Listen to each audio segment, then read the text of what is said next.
Today I'm going to introduce you to some very simple logo designs.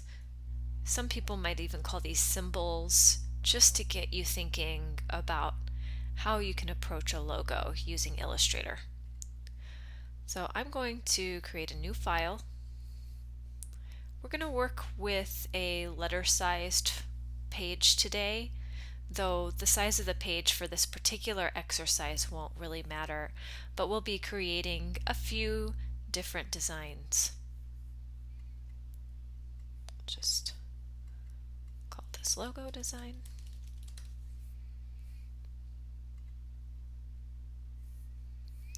And I'm also going to very quickly talk you through this workspace. So I am currently in my window workspace, Essentials Classic. So if yours doesn't look like mine, just find the Essentials Classic workspace and use it. This is most similar to earlier versions of Adobe Illustrator, and that's why I use it, because some students will have older versions of the software.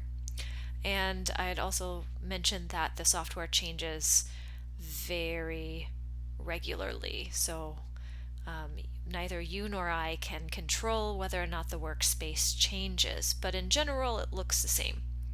Meaning on the left side we have our tools, at the bottom we have our swatches, so our fill and stroke swatch. Notice when I click on those, it does open up your color palette.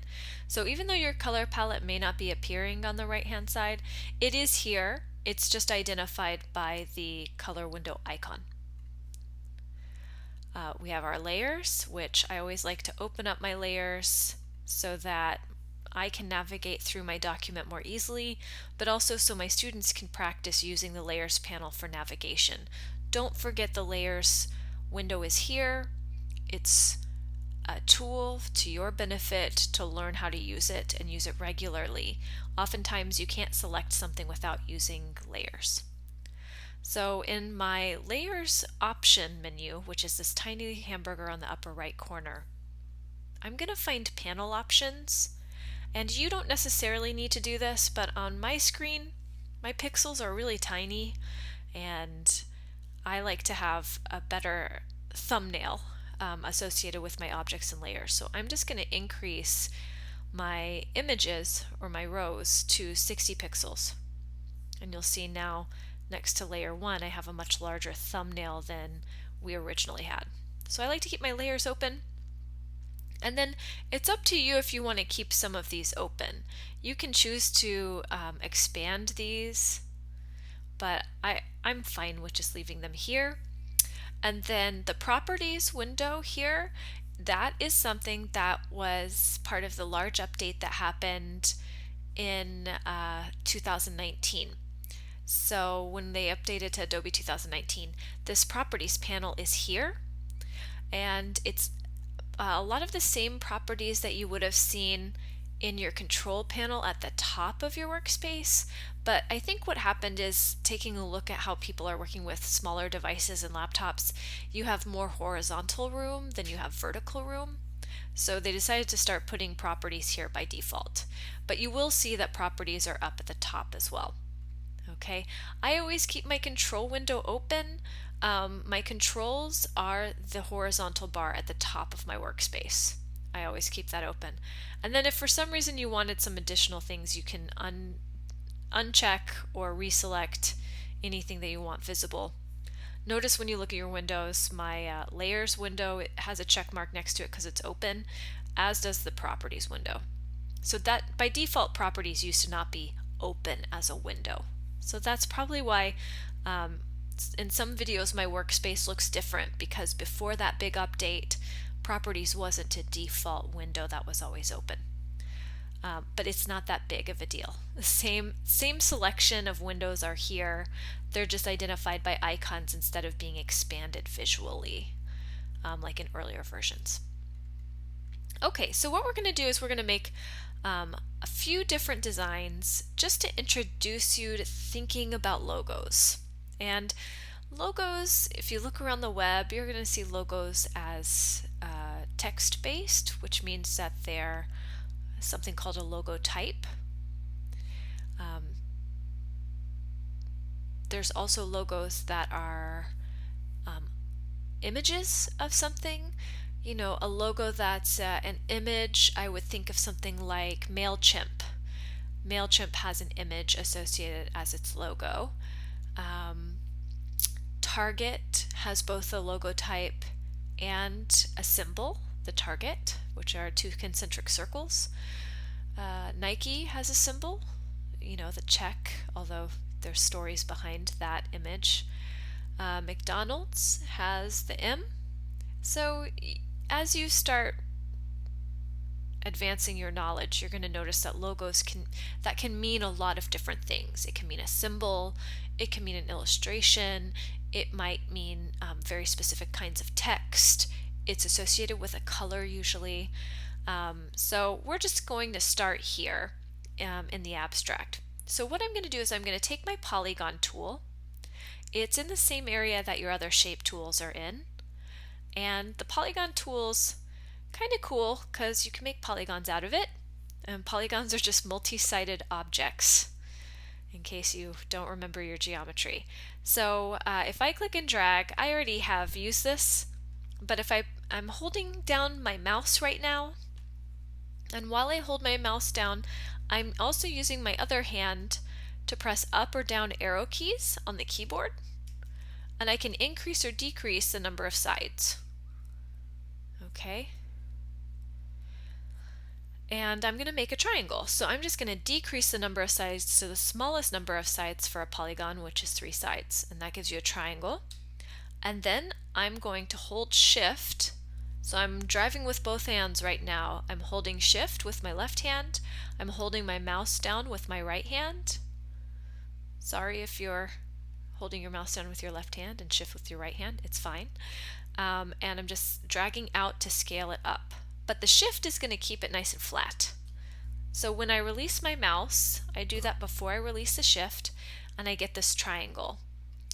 And I just always use the selection tool to move things around. Now, if this triangle didn't have any fill, right now it has a white fill, but let's say it has no fill.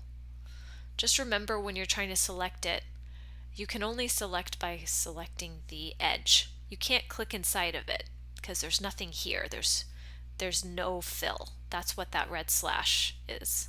I know I've gone over that a million times, but just to remind everyone. Okay, so it always needs a fill if you want to drag it. But I'm just going to leave it with a black outline for a second here so you guys can kind of watch what we're doing, and I'll zoom in. All right, so we have our triangle. And what I'm going to do is I'm actually going to turn this into a live shape, which just means that I can change the points, the anchor points, and I'm going to just round them out. We've done this in other videos before. I believe we did it for the last line-based illustration, but just in case, we'll go back over this. So if I have the entire triangle selected using my regular selection tool, I can then go to my direct selection tool, and transitioning over there, I can now see the blue dots on all 3 corners.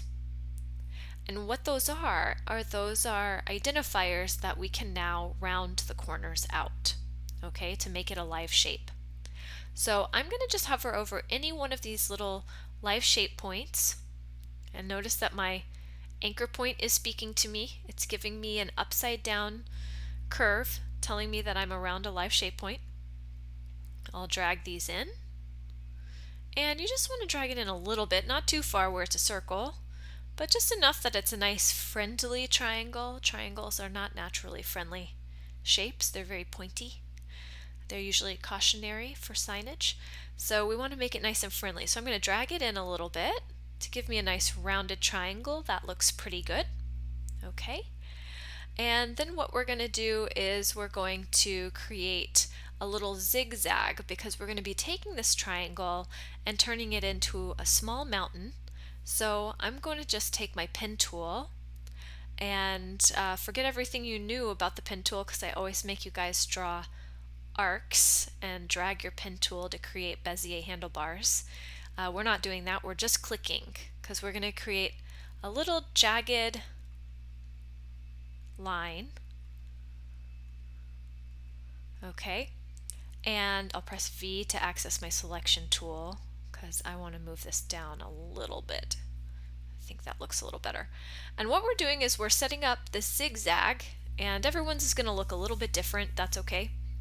That zigzag is going to create what will be the snow-capped part of the mountain. And then below this larger area is going to look a little bit more like the land part of the mountain. Now the tricky thing is that to separate these parts, we're also going to have a really nice thick line that we're working with.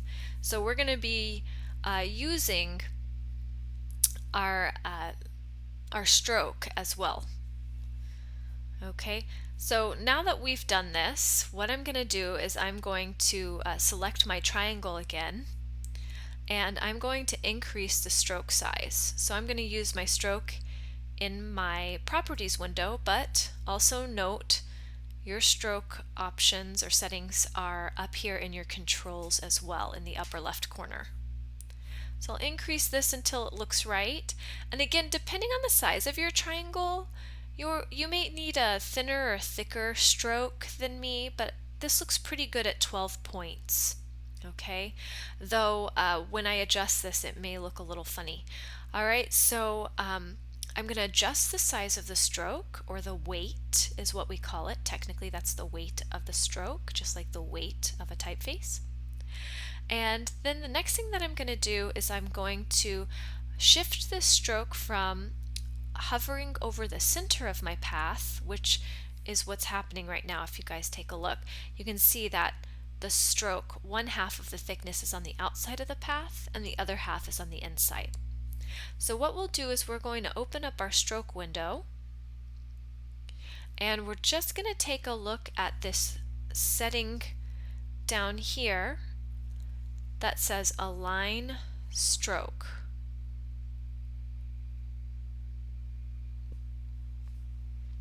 Right, align stroke, and we're going to align this stroke to the inside. It's really important that you do this. Sometimes students for some reason skip over this part, and there's a method to the madness because we're going to be using the shape builder tool, and when we don't align it to the inside, what we end up with is kind of a overly complicated shape that doesn't look very good. Okay, so I'm going to align this stroke to the inside.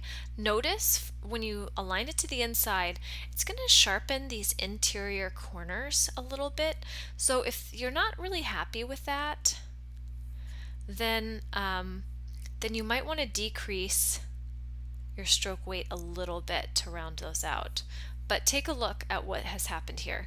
So we turn this into a live shape, and if we wanted to access those corners again, we need to reselect the entire triangle and then select that direct selection tool for those shape points to appear again.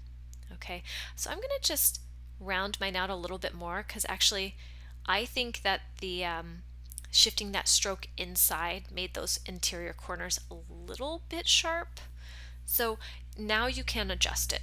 Right, so select that triangle again with the regular selection tool, grab that direct selection tool, and then you can adjust all three corners at once.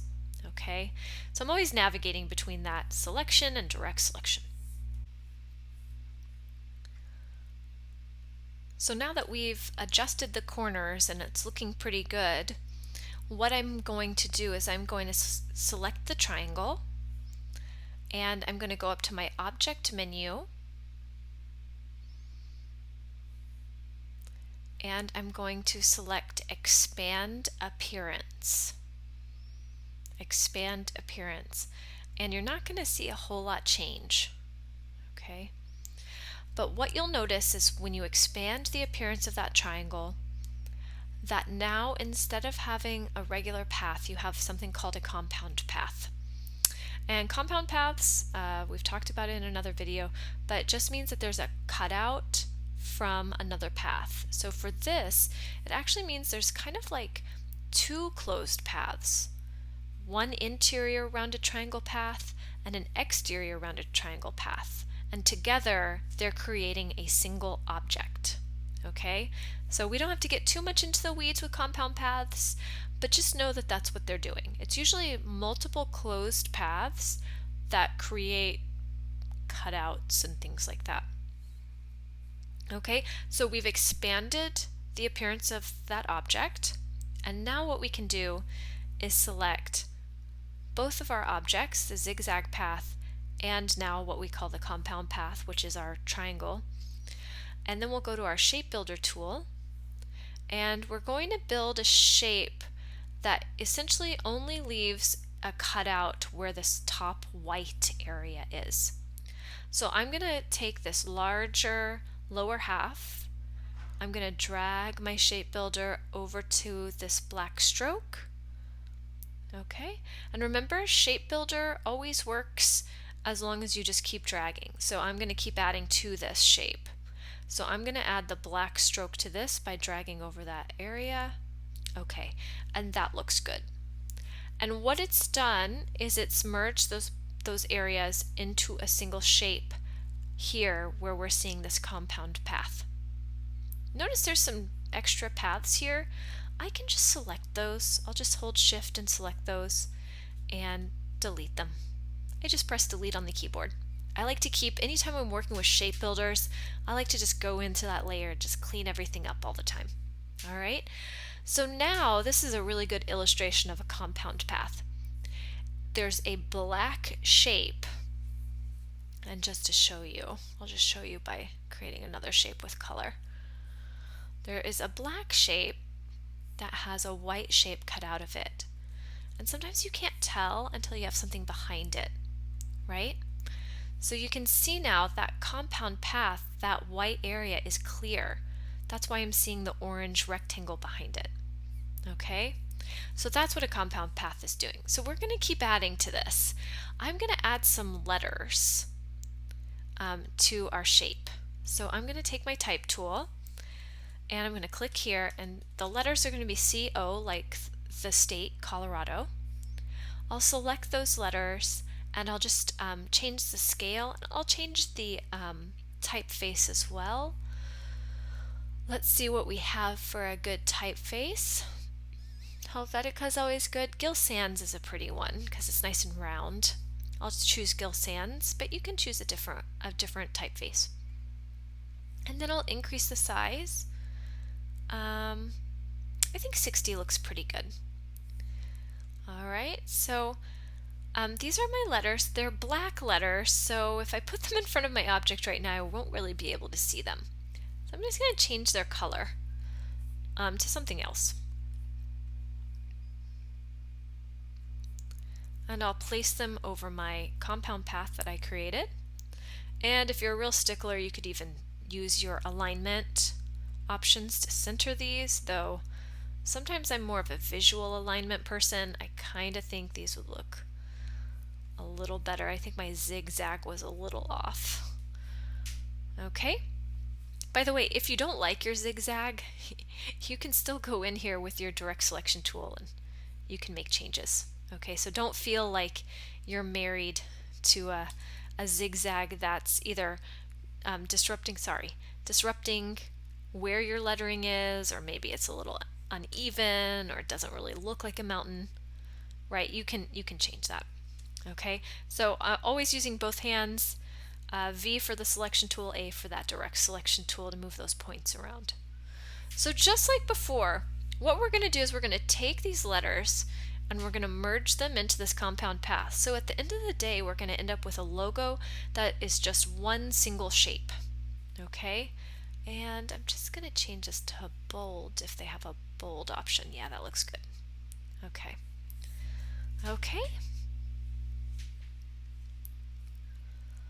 All right, so what I'm going to do is I'm going to take these letters, I'm going to go up to my type menu,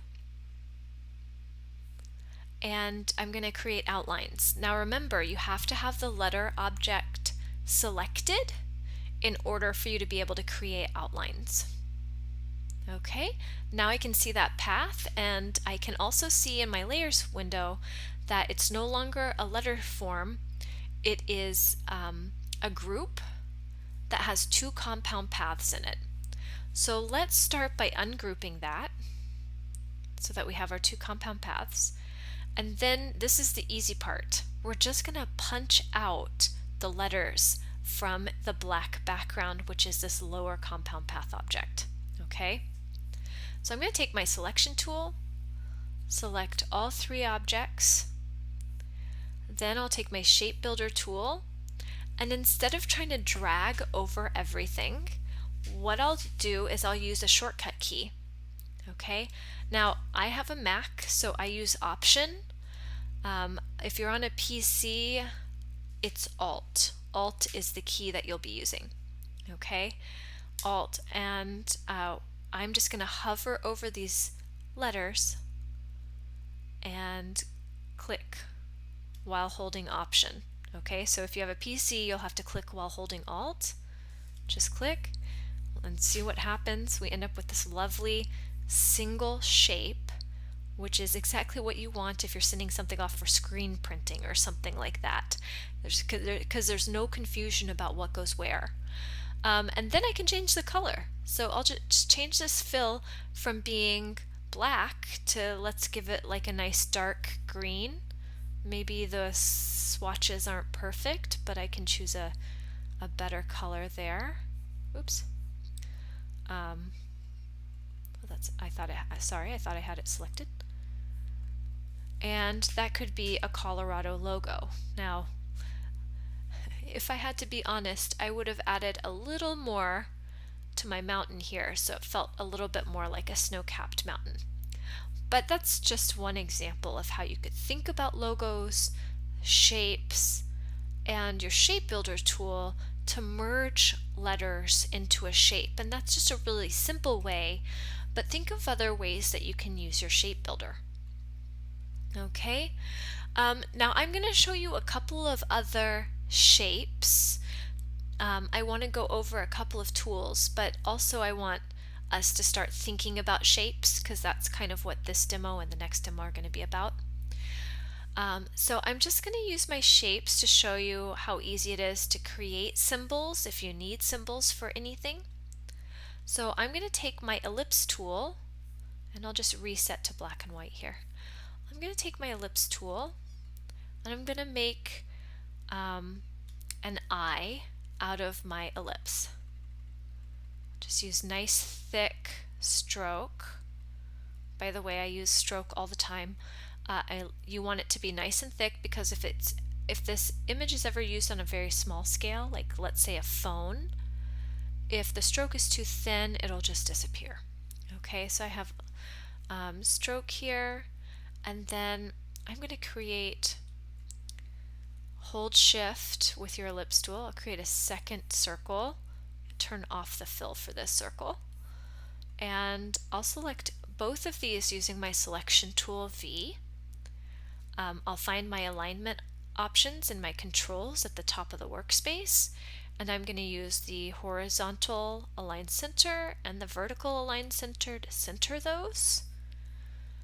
And here's where we can make our eye. So I'm going to zoom out a little bit here. Again, just using the ellipse. I'm going to make a really big circle. Okay, and we can center these for now, but you can always uncenter it if you want the eye to be looking in a particular direction. Okay, we have one circle. I'm going to use my selection tool to simply duplicate this circle. So I'll hold Option, and note, this circle that I just made does not have fill. So that way, if it's white and you keep building circles, the circles are going to block one another. So just make sure you turn off the fill by bringing that fill swatch forward, clicking on the none swatch. And now I'll take my selection tool, hold down Option, or Alt if you have a PC, click, drag, release. I'm just going to hold Shift as well to duplicate this. So again, driving with both hands, I'm using the mouse, I'm holding the mouse down to make this duplicate, but I'm holding Alt and Shift to keep it nice and aligned, or Option Shift. Okay, and we're almost there. So the last thing we need to do is we need to just merge those two circles so that we only see the eyeball.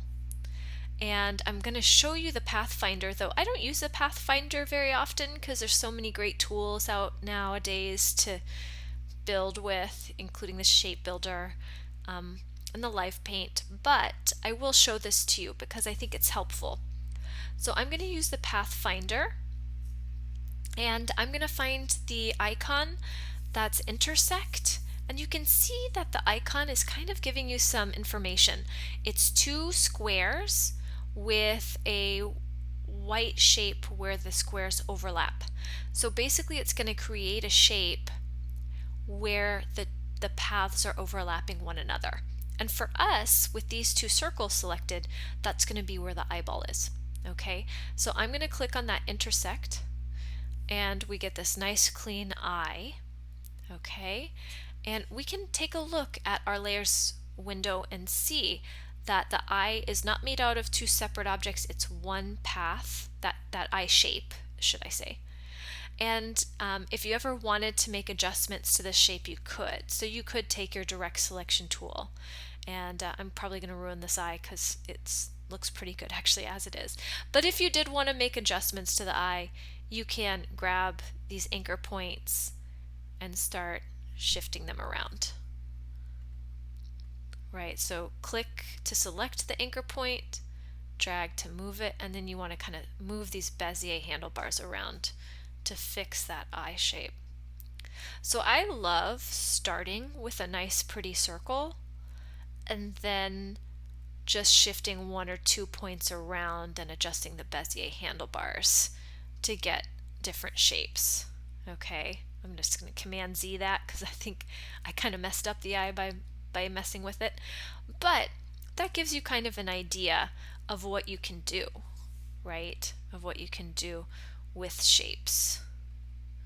And you could even scale this down. So if you feel like the eye is a little bit too big, you could always scale it, but you can adjust it.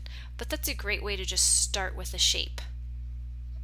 And then I wanted to show you another tool.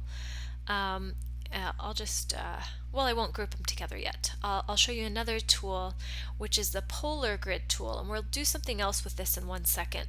But the Polar Grid tool is kind of a nifty tool. If you can't find it in your toolbar, it's actually underneath your line segment tool. So everything here are line based. Okay, so line segment tool, underneath there you'll find your Polar Grid. It's called a Polar Grid because it's circular, so polar. I know that sounds silly, but it's circular. It's a circular grid like what you would see on a globe. So I'm going to click and drag so you can kind of see what's going on with this tool. So I'm holding my mouse down, that's why you can see it. And then I'm going to press my up arrow, so again driving with both hands, you can see what's going on there. Down arrow, so it creates concentric circles for the grid. Right arrow increases your segments, left arrow decreases your segments. Okay, so you can do some interesting things. You can do some interesting things with this tool. Okay, I'm just going to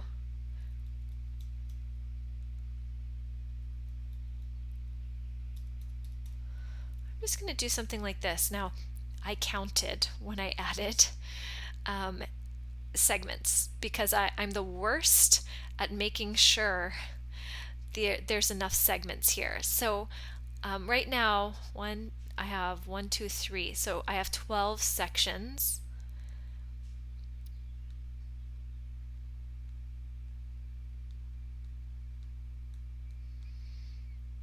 So I think that should work as far as if I wanted to color these in. Okay, so I had to count them out because I'm always in a hurry and I always make the mistake of not counting those. So this is what it looks like. It doesn't look like much, but I do want to show you in your layer window that it's currently a group, and the group has another group embedded in it that is all of the lines, and then another group that's your circle. Okay, so for one, I do want to mention that you can select the section of lines, this group of lines, and you can adjust the stroke associated with each line. So I'm just going to open my stroke window, and at the bottom of my stroke window is something called a profile, and I wanted to show you guys what happens if I apply this profile here that looks like a triangle.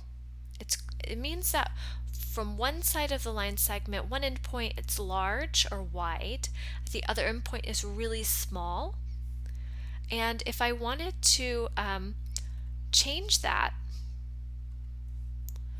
what I can do is again select that group, and I'm using my layer window to do that. If I wanted to flip that profile, I can go back into this stroke window. Next to your profile options is a tiny little icon that says flip along. So you could flip this so that it's something like that, where it's larger on the outside and skinnier on the inside. And so either one can kind of look cool depending on what you're working on. I like using this for different reasons because it can look really interesting. And then you can take this if you really wanted to funky up your eye. I'll use my scale tool S. I'll just scale this down a little bit, V to move this over, and I'll continue to scale it down. And then you get kind of this crazy eye. Or I could choose to paint it. So you can always paint things in as well. But I'm going to select that group, the line segment group in there. I'll just increase my stroke a little bit to make it more dramatic. And then I'm going to take this eye and I'm going to scale it down just the tiniest amount because I think it looks better. I think it looks a little bit better like that.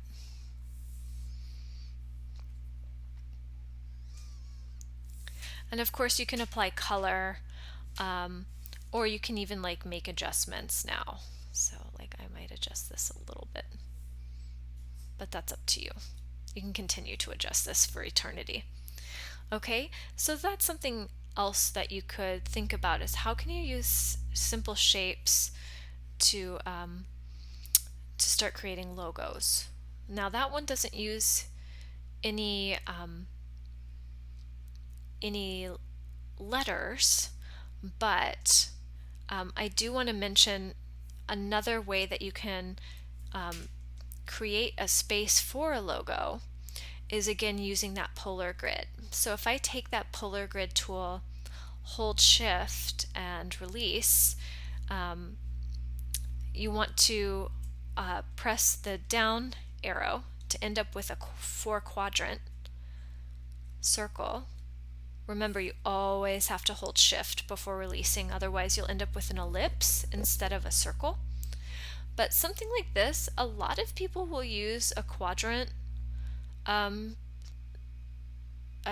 layout if they need to have more than one image or icon or logo embedded in it, right? And you can do things like, if I select this object and I turn it into a live paint, then I can go find my live paint bucket and I can color it in.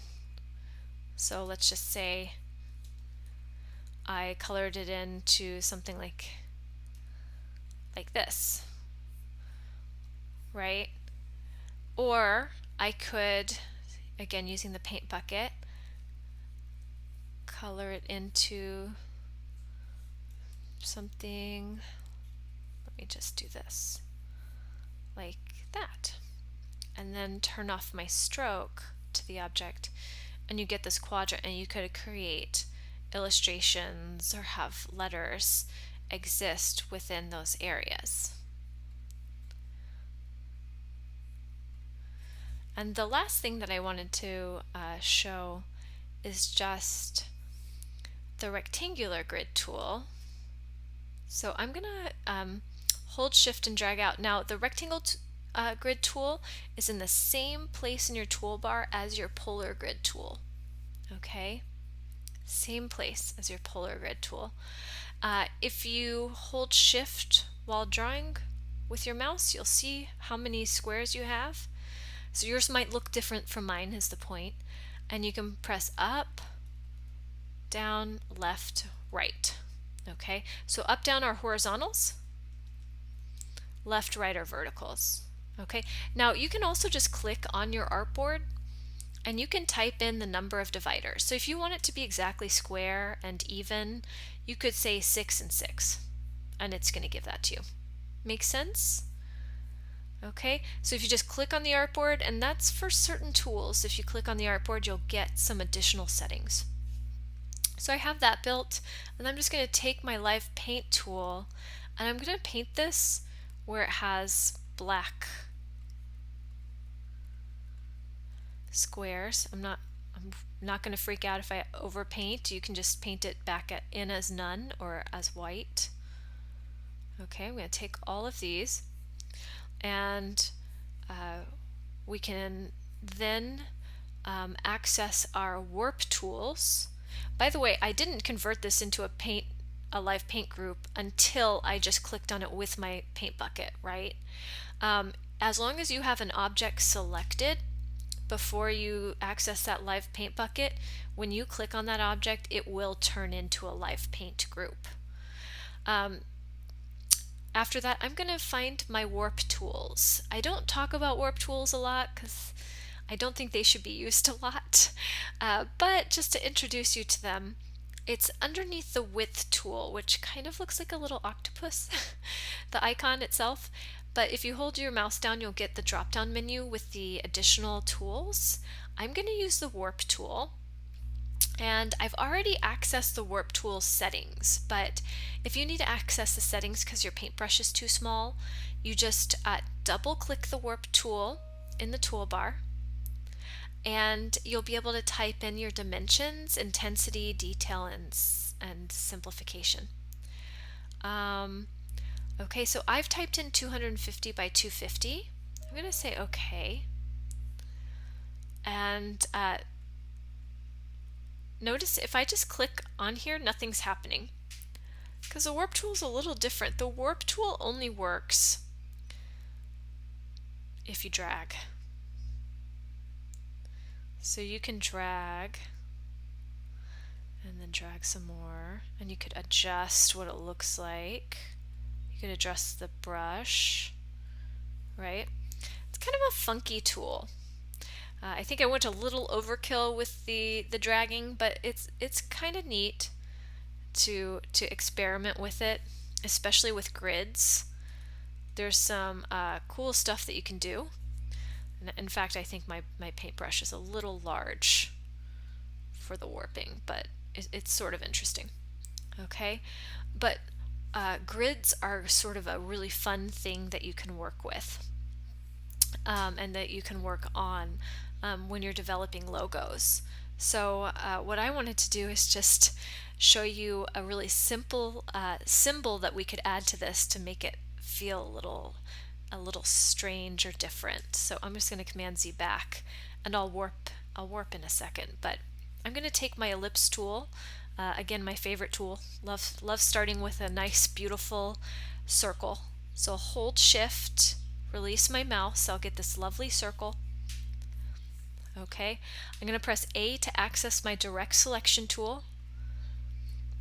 I'll click on the anchor point at the top of my circle to select it. Then I'm going to drag that up while holding Shift.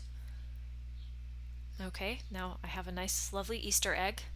I used to show students how to do that. So it looks like an egg.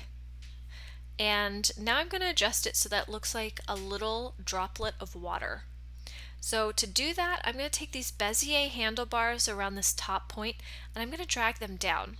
So remember to unlock your Bezier handlebars, Option if you're on a Mac, or Alt if you're on a PC, and drag down. Do the same thing on the right side, Option or Alt, drag down. And what you really want, see I was a little messy, what you really want are these Bezier handlebars to line up with one another. Okay, so they should basically be doing the same thing on both the left and right side of that anchor point. And I'm off by just a little bit. Mine are being a little jumpy. Okay? Now, I think my anchor point's a little low, so I'm going to drag this up and readjust these points. And then if for some reason you feel like your water droplet is not round enough anymore, you can take the handlebars on the left and right side and just take the top handlebar and just drag it straight up. And that will slowly round out that droplet. And see, I was messy. I didn't hold my shift. If you hold shift, it'll keep everything straight. So that is a pretty good looking droplet in my opinion. It's looking nice. Okay. So I have my droplet, and then I'm going to add a little shine to it by creating just a small white ellipse. Again, I'm just using shift. And if I haven't warned you in other videos, I'll warn you now. When you want pure black and white, just use the default settings. So if I open my color panel over here, make sure that fill swatch is forward, and then the white default swatch, the pure white, is right here above the color picker. Okay, the same can be said in your swatches, right? Black and white are these first swatches just next to the none swatch. Okay, so I'm going to make a small ellipse there and another tiny ellipse, and I'll take my selection tool and just move these around. I kind of think I made these a little too big. So I'll just scale those, move them around again, V for your selection tool.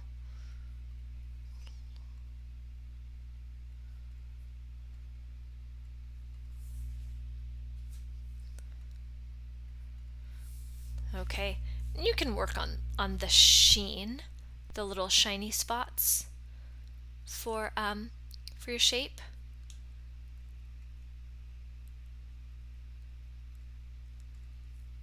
Okay, you can kind of work on those. They can be a lot of different shapes too. The more little specks on it, the shinier it looks. Okay, so now I'll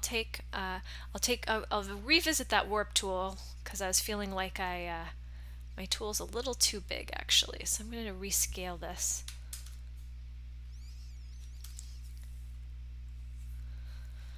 Okay.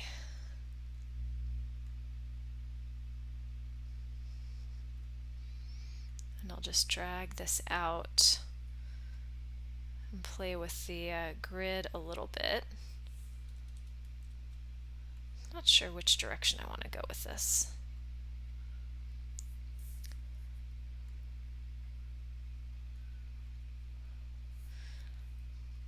And then I'll use my selection tool, select the droplet, group it together with Command or Control G to group. S will give you a scale tool, so I'll just scale this down. And then V will give me my selection tool. And I can sort of play with the warp. I don't think I did a very good job with my warping, but you can kind of play with making it look like, oops,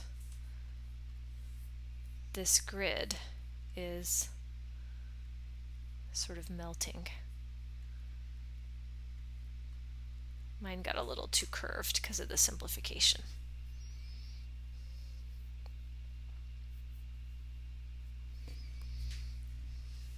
But that gives you some ideas of how you can play with this, right? And you can do all sorts of kind of cool but crazy things just with really simple shapes and some well thought out plans with your grid.